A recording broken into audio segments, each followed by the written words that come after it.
irmãos, vamos orar? Senhor Deus, obrigado por esse dia, Senhor, por estarmos aqui na Tua presença. Queremos e precisamos depender de Ti, Deus. Por isso abrimos nossos corações para receber a Tua palavra nessa noite. Em nome de Jesus. Amém. Amém, queridos? Meus irmãos, vou pedir que o meu ajudante lá, o Júlio, coloque o título da nossa palavra de hoje. Já está aí no quadro aí? Cadê o Júlio? Cadê? Isso, os efeitos do temor de Deus no destino de uma pessoa. Abra sua Bíblia em Salmos capítulo 25. Vamos começar o estudo da palavra. Salmos 25, versos 12. Glória a Deus. Salmos 25, versos 12.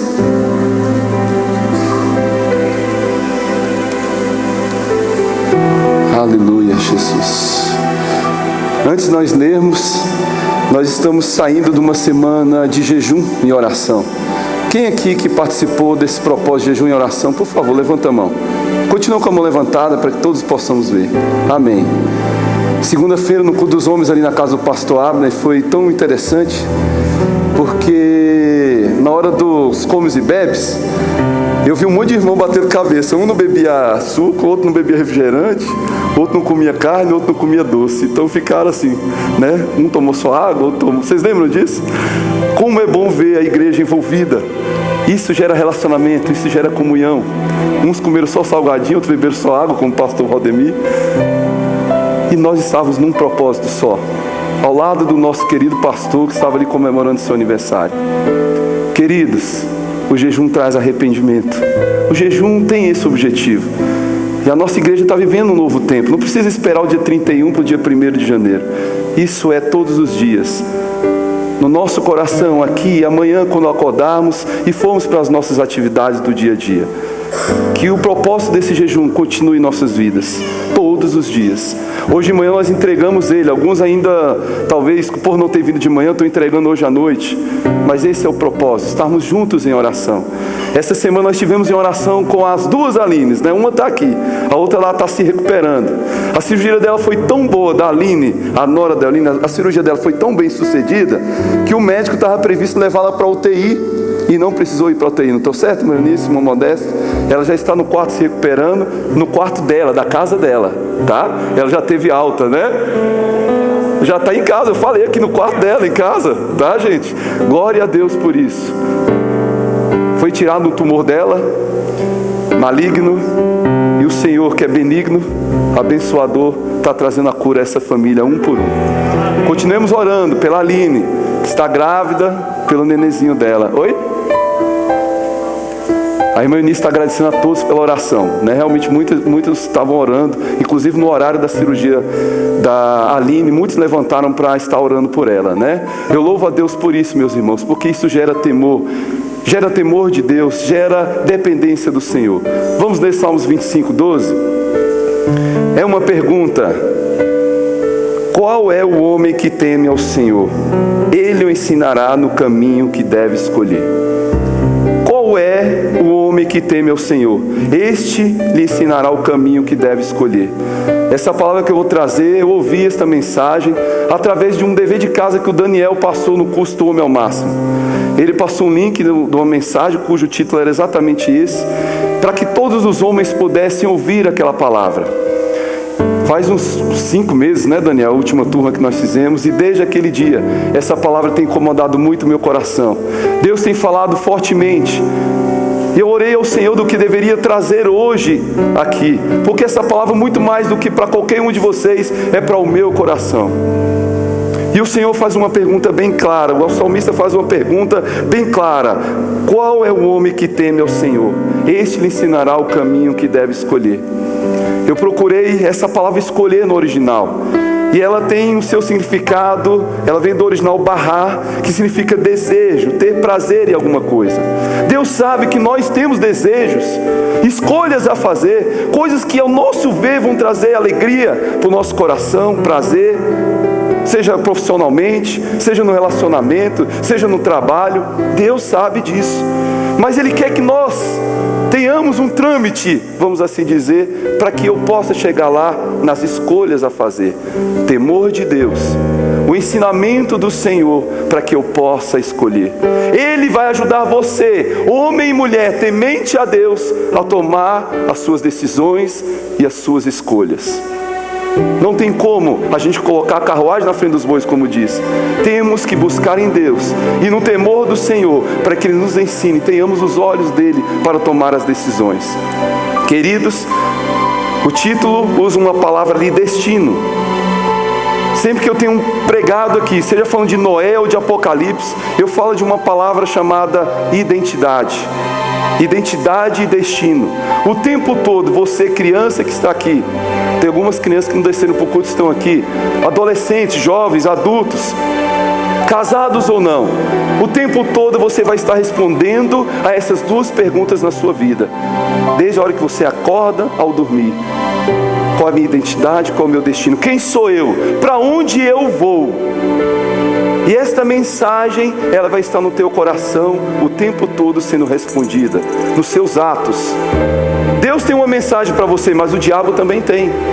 Enquanto Deus, no seu propósito de criar filhos à sua imagem e semelhança, traz para você que você pode ser filho, herdeiro e co-herdeiro, o que o diabo vem falar?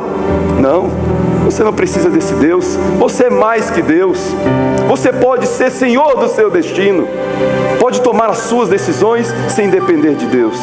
O inimigo vai tentar afetar diretamente a mensagem de identidade e destino no seu coração. Quando Jesus foi levado lá para ser tentado, foi a primeira coisa que o inimigo tentou afetar em Jesus, foi a sua identidade.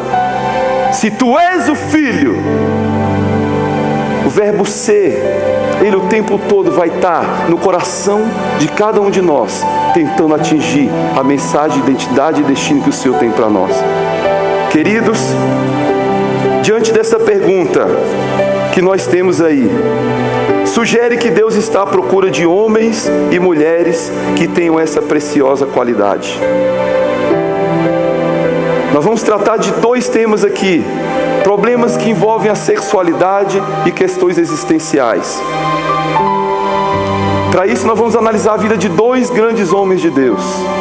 Ambos foram submetidos a tentações tão parecidas, tão semelhantes. Mas a escolha de cada um decidiu o destino final deles, em vitória ou em derrota. O temor do Senhor, queridos, não é ter medo dele. Está diretamente ligado a você amar as coisas que Deus ama e aborrecer as coisas que Deus aborrece. E eu peço que os irmãos repitam comigo. O temor do Senhor está diretamente ligado a eu amar o que Deus ama e aborrecer o que Deus aborrece. Vou pedir que o Júlio coloque lá para mim o próximo, pode colocar o outro. O homem que vive o temor de Deus, queridos, enxerga seus próprios caminhos à luz dos olhos de Deus. A pessoa que abandona o temor ao Senhor tem os seus olhos do entendimento arrancados. E nessa projeção, desta frase que eu queria que deixasse ela um bom tempo aí, nós vamos estar analisando na vida de Sansão e José, dois homens que tiveram momentos de decisões e escolhas na vida deles que foram crucial quanto ao destino deles, quanto à sua mensagem de destino. Deus dá um antídoto diante de problemas tão latentes na sexualidade dos jovens, homens e mulheres nos dias de hoje e nas questões existenciais. É o temor de Deus. E embora José e Sansão, submetidos a tentações, a momentos tão parecidos, eles tomaram decisões e escolhas diferentes, direcionadas por Deus ou pelo seu próprio desejo. Ambos foram homens proeminentes em seus atos e em suas histórias. Ambos tiveram grandes conquistas diante de desafios que lhe apareceram. Ambos se tornaram personagens proeminentes em suas gerações. Tanto José quanto Sansão tinham um chamado ministerial de grandes proporções. Ambos apareceram na galeria dos heróis da fé. fé. Mas é interessante, queridos, que ambos foram insistentemente e fortemente confrontados com o espírito de sensualidade, imoralidade e todas as hostes malignas envolvendo essa área da sexualidade para Sansão e para José. E esses fatos, queridos, marcou, teve um crivo para que eles pudessem se estabelecer na mais elevada autoridade na vida deles ou não. E aqui eu quero compartilhar com vocês sobre Sansão. Não sei se vocês lembram da história de Sansão. Quando a gente lembra de Sansão, a gente lembra da força bruta dele e lembra de Sansão e Dalila.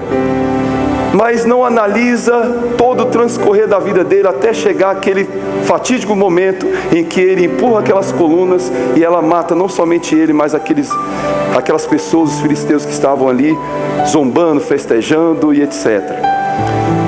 Sansão tinha um voto de Nazireu. O que era o voto de Nazireu? Se você verificar em número 6, lá vai falar como é que é o voto de Nazireu, detalhe por detalhe.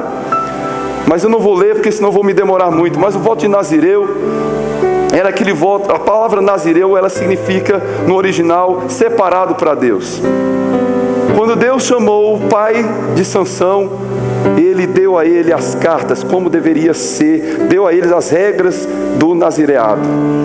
Queridos, abrem Juízes capítulo 13 e veja como Deus fala com Manoá, o pai de Sansão.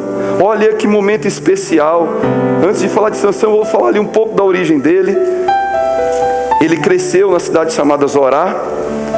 Ao redor ali, ele era da tribo de Dan, danita. Ao redor da cidade dele ali tinha algumas cidades dos filisteus que estavam dominando aquela região. Eu me lembro aqui de Asquelon, Gaza, Asdod, Timna ou Timnata, e tinha mais uma que depois eu vou me lembrar. Capítulo 13, versículo 3 diz assim: E o anjo do Senhor apareceu a esta mulher, que é a mãe de Sansão, e disse-lhe: Eis que agora é estéril e nunca tens concebido, porém conceberás e terás um filho. Olha o milagre. Já foi fruto de milagre, Sansão. Agora, pois, guarda-te de que bebas vinho ou bebida forte e nem comas coisa imunda. Porque eis que tu conceberás e terás um filho, sobre cuja cabeça não passará navalha, porquanto o menino será nazireu de Deus, desde o ventre, e ele começará a livrar Israel da mão dos filisteus. Querido, olha que chamado especial na vida daquela família.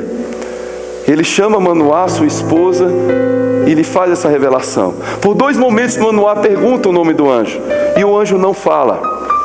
No segundo momento, quando ele pergunta o nome, olha aqui que o anjo fala. Veja lá no versículo 17 e 18.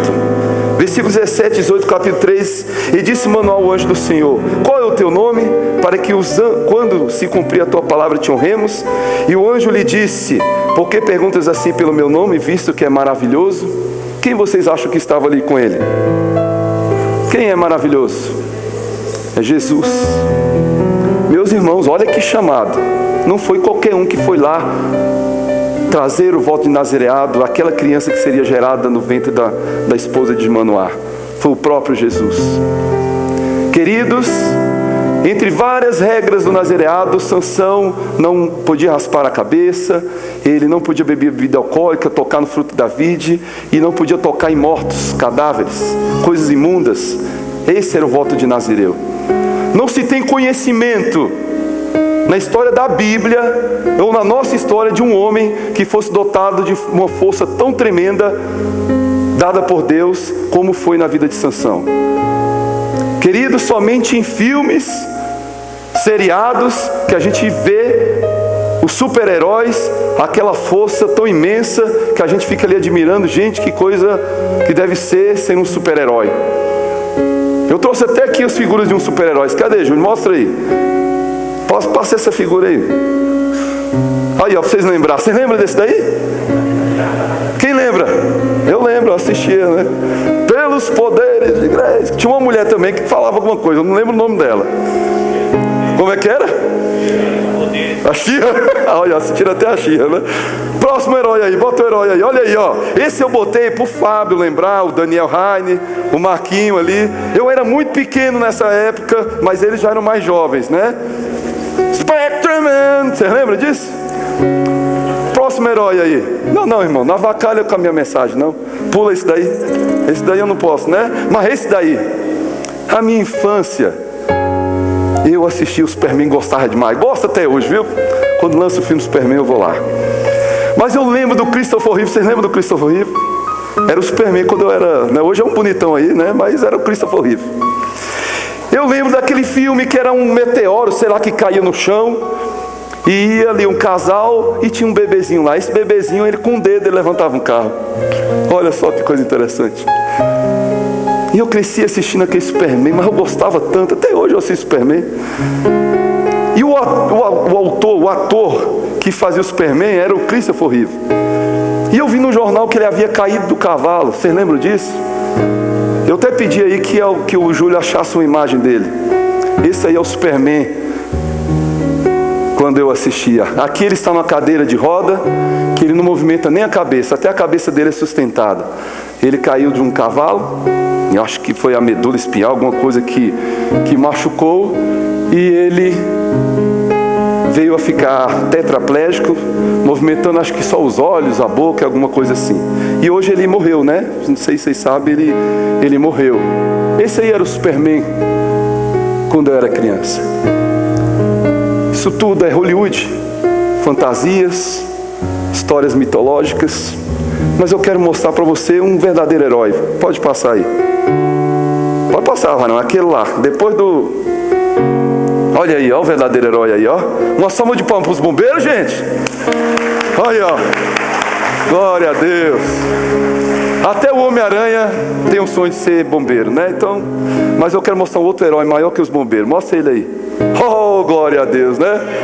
Jesus, uma salva de palmas. Mais forte ainda para o nosso verdadeiro herói. Ele enfrentou a cruz por nós, sem nenhum poder físico, sobrenatural, e morreu naquela... O Batata pediu para eu não gritar com esse microfone. Depois você me dá outro microfone. Está aí o verdadeiro herói. Mas volta lá para Sansão, querido. Sansão era um homem de força imbatível. Você podia amarrar Sansão com que corda fosse, que ele arrebentava aquelas cordas. Você podia prender ele no quarto, que ele arrancava o umbral da porta com a porta inteira. E ele fez isso. Dalila tentou amarrar as tranças dele numa estaca, ele arrancou a estaca com tudo. Vocês já viram alguém com a força dessa? Não nos filmes aí que eu mostrei para você? E com exceção do Chapolin? Queridos, Sansão, com a queixada de jumento, ele matou 1000 pessoas de um exército só. Nós aqui, sentados aqui, preenchendo todas as cadeiras, deve dar umas 400, 500 pessoas. Sozinho, com a queixada de jumento, ele matou 1000 homens. Numa estratégia louca, ele pega 300 raposas, bota uma tocha no rabo delas, amarra ali e solta na serra dos filisteus. Incendeia tudo. Um homem desse era inigualável. Mas Sansão, queridos, apesar de toda a força, toda a fortaleza, de todo o seu carisma, a sua fraqueza estava nos seus sentimentos. A sua fraqueza começa a aparecer quando ele parece ignorar que ele podia ser traído pelos seus próprios sentimentos. A causa dele como juiz, defensor de Israel, não tinha, querido, somente uma conotação humana. Tinha também uma conotação espiritual. E nesse terreno ele estava sendo derrotado vagarosamente. Mas a queda de Sansão não foi repentina. A queda de Sansão foi passo a passo. Ele desceu nos degraus da decadência moral, física, em todos os sentidos, quebrando os votos, os princípios, em todos os aspectos. Ele foi descendo degrau após degrau. Vejamos os erros de Sansão. Abra sua Bíblia em Juízes capítulo 14. Vamos ver lá o primeiro erro de Sansão. Vamos analisar algumas coisas na vida dele, quando ele foi perdendo pouco a pouco o temor de Deus. E precisamos analisar nas nossas vidas se também não temos agido assim. Em Juízes capítulo 14 diz assim, no primeiro versículo: E desceu Sansão a Timnate, ou Timna, na sua Bíblia pode estar diferente. E vendo em Timnate uma mulher das filhas dos filisteus, Subiu e declarou ao seu pai, a sua mãe, e disse: vi uma mulher em Timnate das filhas dos filisteus. Agora, pois, tomai-me por mulher. Algumas traduções aí vai dizer que ela agradou aos seus olhos. Tem alguma tradução assim? Que ele fala que essa mulher agradou meus olhos, por favor? Alguém viu aí essa tradução? Lá na Ângela, né? Algumas traduções ele fala: pai, eu vou casar com ela, essa mulher agradou aos meus olhos. E o pai o alerta: porém o seu pai e a sua mãe, lá no versículo 3 disse: não há porventura mulher entre as filhas de teus irmãos, nem entre todo o meu povo, para que tu vás tomar a mulher dos filisteus, daqueles incircuncisos? E disse Sansão ao seu pai: tomai-me esta, porque ela agrada aos meus olhos. É aqui no 3 que está essa parte. Esta agrada aos meus olhos. Querido, o primeiro erro dele: ceder à cobiça dos seus olhos. No segundo, ele desonra os seus pais e a Deus. Como um danita da tribo de Dan, o povo de Israel, se você vê em Êxodo, Deuteronômio, vários textos, vai dizer para que ele não se misturar, não se casar com outros povos. E Sansão vai escolher uma mulher lá no meio dos filisteus. Queridos, quando nós não honramos nossos pais, muitas consequências vêm sobre as nossas vidas. E eu não digo só os pais, mas aqueles que exercem autoridade sobre as nossas vidas. Muitas vezes você foi criado com seu avô, com a sua avó, com seu tio, pessoas que têm autoridade na sua vida, o seu pastor que vem em você, pede conselhos. E muitas vezes nossos pais, aqueles que são autoridades, levantam uma plaquinha do pare, atenção, olhe e escute. Os pais de Sansão lhe alertaram. E mesmo assim ele resolve levar à frente aquele noivado. Queridos, recentemente eu encontrei um amigo num aniversário. E eu falei assim: como vai a sua filha? A gente tinha ido há pouco tempo no casamento dela. E aí ele falou assim: ela está grávida, vai ter um neném. Oh, que bênção, parabéns. Mas não é grávida daquele homem, aquele noivo que você viu no casamento, não. Eu falei: que isso? Eu fiquei em estado de choque. Mas não tem nenhum ano que eu fui no casamento de sua filha. Ele falou: não, ela se separou. Eles foram para a lua de mel e ele não se chegou a ela nenhum dos dias da lua de mel. Alguma coisa está errada, não está? Foram para casa, isso o pai me contando, foram para casa e ele não se chegou a sua esposa. Ela achou estranho aquilo, começou a futucar o celular dele. Quando viu, tinha vídeos homossexuais. E ele então apertou e ele revelou que era homossexual. Isso depois de casado. E aí o pai me falou assim: Fábio, eu alertei a minha filha, não quanto à homossexualidade, mas alguns comportamentos dele dentro de casa. Eu vi que algo estava errado. Não nada contra o homossexualismo dele, mas ele ter levado isso para o casamento foi algo grave. E eu avisei a minha filha que tinha alguma coisa errada com aquele jovem. Quantos pais não nos alertam? Há tantas coisas nas nossas vidas e nós não atentamos para a plaquinha do atenção. Queridos, Sansão não atentou para o aviso dos seus pais. E não somente isso, se você olhar o segmento da sua vida, Sansão vai cometendo mais erros, escondendo dos seus pais e os desonrando. Olha o que está em Provérbios 30:17. Por favor, deixe em Juízes, mas não feche Juízes, mas abra aqui em Provérbios 30:17.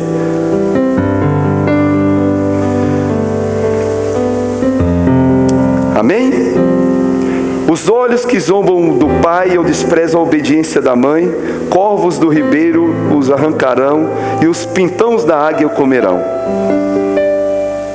Quando os corvos vai num resto mortal, a primeira coisa que ele começa a comer são os olhos.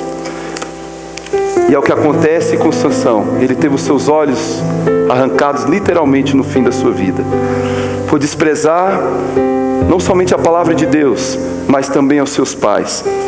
Querido, no decorrer da vida de Sansão, nós vamos ver que ele não começa somente mais a perder o temor de Deus, mas ele começa a brincar com o chamado que ele tinha diante do Senhor. Depois de se tornar noivo, naquela caminhada ali de uma cidade para outra, ele se depara com um leão. Você já deve lembrar dessa história. Ele pega esse leão, ele rasga esse leão de cima embaixo, ele mata esse leão. Nós vamos ver outros homens que mataram leões. Quem lembra aqui? Me fale um nome aí. Davi, né? Davi falava que ele estava apacentando um rebanho, que vinha leões ou ursos, ele matava. Ele podia matar, Sansão podia matar o leão. O que ele não podia fazer? Na volta, depois de algum tempo, que aquele leão está lá, o seu cadáver lá jogado, apodrecido, quando ele volta, ele vê nos restos mortais daquele leão um enxame ali de abelha e vê um favo de mel gigante. O que ele faz? Ele vai lá e pega daquele favo e come. E não somente isso, ele guarda e leva para quem comer? Para o seu pai e para a sua mãe. E a Bíblia fala que nem da morte do leão e nem da origem do mel ele fala para os seus pais. Se você ler no capítulo 14, 15, 16, ele esconde isso dos seus pais. Por que ele esconde o fato de ter tirado o mel do leão? Porque ele sabia que ia ser chamado a atenção de novo. O seu voto de Nazireu não lhe permitia tocar em cadáver. Ele não somente agora está brincando com o temor de Deus, mas está também brincando com os votos que ele fez com o Senhor. E ele então faz uma charada. Ele está noivo daquela filisteia, e ele quer montar ali o seu enxoval. Ele faz uma charada para os filisteus ali, do povo daquela mulher. E ele fala a charada: do comedor saiu comida, e do feroz saiu doçura. Ele faz uma espécie de charada, uma espécie de enigma. E ele desafia aquelas pessoas ali, em 7 dias, descobrir qual era o resultado ou o significado daquele enigma. Como ninguém conseguia, eles começaram a apertar a mulher noiva de Sansão. E apertaram tanto ela, ameaçaram a família dela, que ela vai e revela. Ela vai lá e perturba o Sansão, e o Sansão revela a ela o que tinha acontecido com o leão. E ela bate a língua nos dentes. E o resultado não podia ser outro: traição total. Eles descobrem, falam o segredo ali daquela charada, daquele enigma que ele levanta. E agora ele não tinha mais os ternos Pierre Cardin que ele queria ter, né? O enxoval, aqueles lençóis M. Martin, etc. Não consegue mais. Ele agora tem que correr atrás de 30 vestimentas para pagar a aposta dele. O que ele faz? Ele sai, vai na cidade vizinha, Asquelon, e lá ele mata 30 homens. Gente, olha só, Sansão cedeu à cobiça dos seus olhos, desobedecendo aos seus pais e a Deus. E agora você vai ver mais degraus de decadência de uma vida guiada por ira, por ódio e pelo sentimento de vingança na vida dele. Ele sai irado com aquela situação, e ele vai lá e mata 30 homens, gente, sem necessidade nenhuma, e traz as vestimentas para poder pagar a sua aposta. Depois disso você vai ver no próximo capítulo, Sansão nervoso, ele dá um chilique e vai lá no arraial dos filisteus, que é o caso das 300 raposas. Ele amarra ali uma tocha de fogo no rabo delas, e ela sai desesperada, incendeia toda a seara ali, toda a plantação e o acampamento dos filisteus, a moradia e a plantação deles. E eles ficam doidos. Quem fez isso? Quem fez isso? Parecendo que era um exército. Não era. Era uma estratégia de Sansão. Quando eles descobrem que era Sansão, eles vão lá investigar por que Sansão fez aquilo. E alguém falou: ele foi traído. Ele foi traído. Quando ele chegou de ter matado os 30 homens, sabe o que aconteceu? O pai da noiva entregou ela para o seu melhor amigo. Ele chega para se casar, entrega lá as vestimentas. Quando ele vai ver, a mulher já foi entregue para o melhor amigo dele, para o amigo companheiro dele, para se casar. Já estava casados. Foi triplamente traído por ela, pelo pai, pelo amigo. E ele, irado, provoca isso. Os filisteus então vão lá e matam o pai e aquela mulher. O que eu quero que vocês vejam, diante de um chamado tão tremendo, feito pelo próprio Jesus na vida de Manoá, de um jovem que cresceu ouvindo a palavra de Deus, crescendo no temor do Senhor, se deixa levar pela cobiça dos seus olhos, pela ira, pelo sentimento de vingança, e cada vez mais se envolvendo em uma matança desenfreada e desnecessária. Toda a sua força, ele estava desbaratinando o exército do inimigo. Ele estava deixando os filisteus realmente preocupados. E a história de decadência de Sansão não para por aí. Olha no capítulo 16 de Juízes. Foi Sansão a Gaza, uma das cidades filisteus, que eu citei aqui para vocês, e viu ali uma mulher prostituta e entrou a ela. Essa aqui não é Dalila ainda. Não é Dalila ainda. Ele nervoso, irado, perdeu ali sua noiva, seu amigo, foi traído. E depois vê ali os filisteus matando aquela mulher, o seu pai. Ele mais irado ainda, ele novamente, movido de vingança, ele guerreia com os filisteus. Logo depois você vai ver ele com uma queixada de jumento matando 1000 homens do exército do inimigo.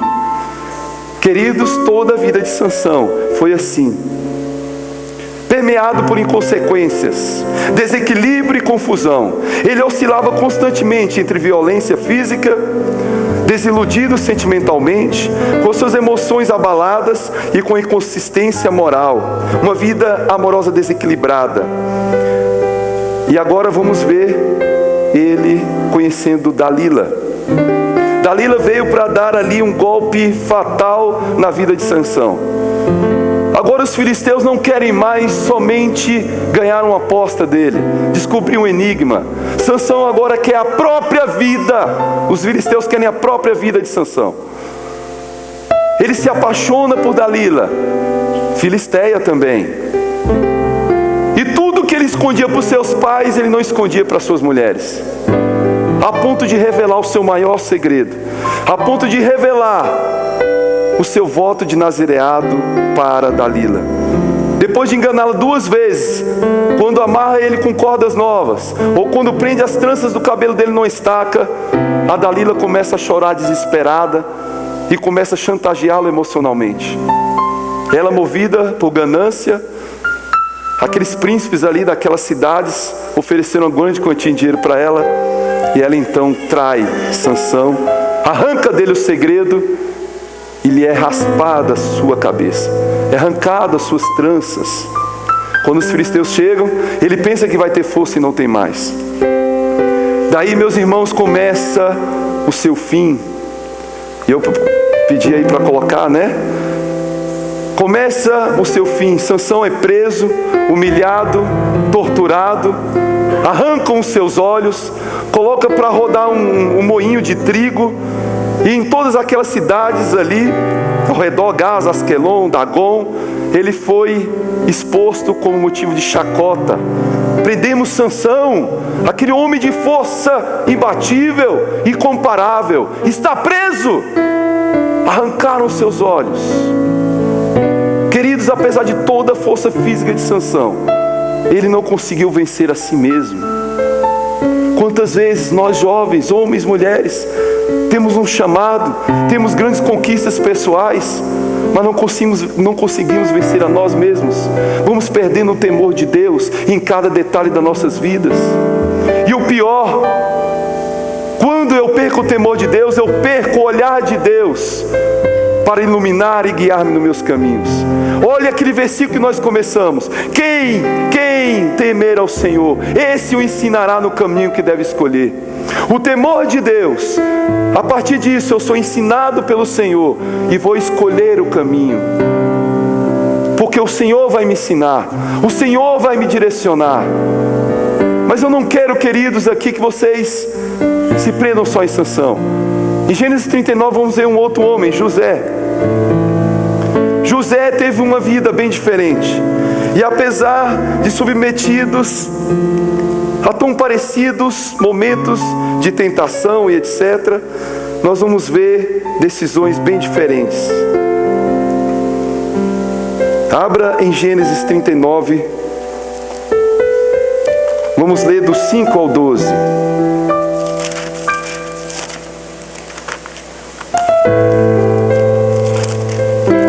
Já estou terminando, meus irmãos, já estou indo para o fim da nossa palavra de hoje, mas não posso deixar de falar de José.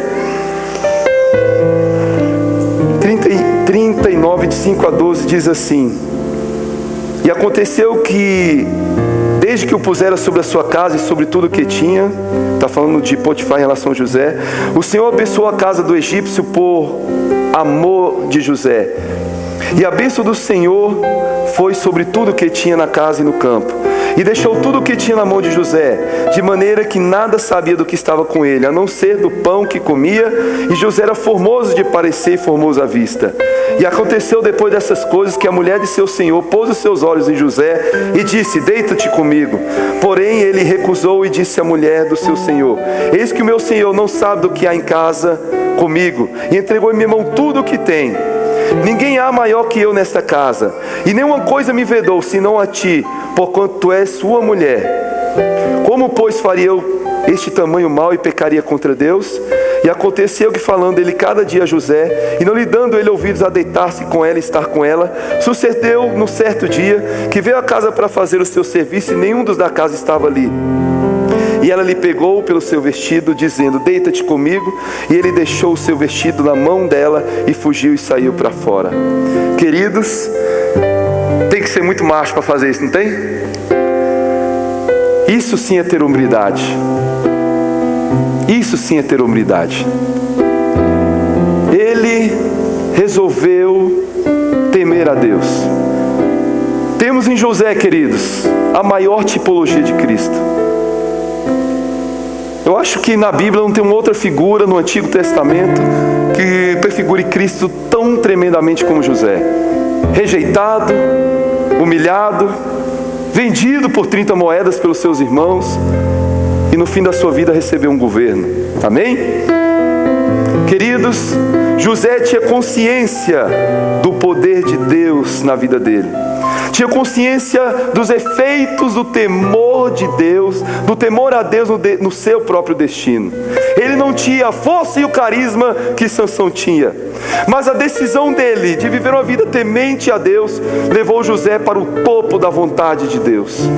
Você, jovem, adulto, homem e mulher, quer ser levado ao topo da vontade de Deus? Viva o temor do Senhor e Ele lhe ensinará o caminho que deve escolher. Amém, queridos? José tinha uma qualidade que é rara hoje na igreja do Senhor, no nosso meio. José tinha uma qualidade rara. Ele era um homem confiável. Ele era um homem confiável. Deus podia confiar nele. Ele tinha consciência plena da onipresença e da onisciência de Deus na sua vida. E em todo tempo ele resolveu amar a Deus. Depois de esquecido naquela masmorra, que depois daquela situação com a mulher de Faraó, depois daquela injúria, ele é preso e ali ele é esquecido naquela masmorra. Mesmo depois de revelar os sonhos do copeiro e do padeiro, que vocês lembram bem nessa história, ele pede para que o que iria viver lembrasse dele. Ele lembra dele? Não lembra. Ele fica lá muitos anos ainda, até que um dia o Faraó teve um sonho, e aquele sonho o perturba. E o copeiro então lembra que um dia lá na masmorra José tinha revelado o sonho dele. José então, meus irmãos, vocês conhecem a história, não precisa entrar em detalhes, é elevado à mais alta autoridade.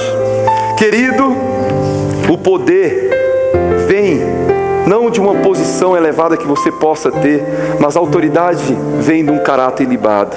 E José tinha isso. Ele era um homem confiável. Hoje na igreja nós temos jovens assim, homens, mulheres, que estão ali vivendo uma vida como a de Sansão, levado pela cobiça, pelo desejo dos olhos, pela desobediência, pela rebeldia, e estão caminhando a escada da decadência passo a passo. Levam um namoro longe da presença do Senhor, com a vida sexual ativa antes de se casar, se entregam à promiscuidade no namoro, no noivado, e isso se reflete no casamento. Queridos, precisamos colocar nossas vidas diante do Senhor, primar pelos caminhos do temor de Deus, para que isso ensine as escolhas que eu devo seguir, para que eu não tenha os olhos do meu entendimento arrancados, como foi Sansão no fim da sua vida. Mas eu também creio que tem jovens, homens e mulheres aqui, dispostos a mudar a sua história, não como Sansão, mas como José, tomando as decisões certas, queridos, tendo consciência da presença e da onipresença de Deus em sua vida, em todo tempo e em todo lugar. Queridos, Sansão teve os seus olhos de entendimento arrancados. José, ao contrário, teve a direção de Deus em todo o tempo. Vejam qual o personagem que sofreu tanto como José, de ser rejeitado, vendido pelos seus próprios irmãos, de ter ficado preso numa masmorra tantos anos. Queridos, ele recebeu um governo em suas mãos. Depois de Faraó, era José que mandava no Egito. Queridos, precisamos tomar essa decisão nesse mundo tão tenebroso e terrível. Você liga aí a televisão, você olha na internet, no G1, no Correio Brasiliense, é notícia mal, notícia atrás de notícia má. Queridos, precisamos colocar não somente a nossa sexualidade, mas toda a nossa existência diante do Senhor, porque nas pequenas coisas vamos perdendo o temor de Deus. Nas pequenas coisas, às vezes estamos abarrotados de atividade no nosso trabalho, na nossa vida, no nosso cotidiano, e não temos mais tempo para Deus, para louvar ao Senhor, para orar, para jejuar, para fazer o culto doméstico, e vamos nos tornando insensíveis à voz de Deus. Sansão não caiu de uma vez, ele seguiu degrau após degrau na escada da decadência, porque ele foi desprezando a presença do Senhor na vida dele. Diante de um chamado tão lindo e tão especial, Deus também tem um chamado na sua vida. Queridos, eu queria que você ficasse em pé agora, e nós vamos orar. Eu desafio que você fique em pé agora.